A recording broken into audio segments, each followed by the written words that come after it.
Друзья мои, всем здравствуйте! Сегодня у нас выходные, мы, как всегда, разучиваем новые слова. На сегодняшний день это тема птицы, birds.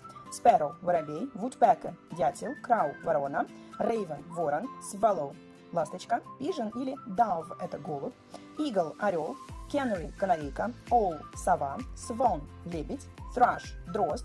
Да-да, именно thrush будет дрозд, но у этого слова есть еще несколько переводов, а какие узнаем позже. Cuckoo – кукушка, bullfinch – снегирь. Запоминаем эти слова, разучиваем, и теперь мы точно знаем, кто вокруг нас летает. До новых встреч, пока-пока!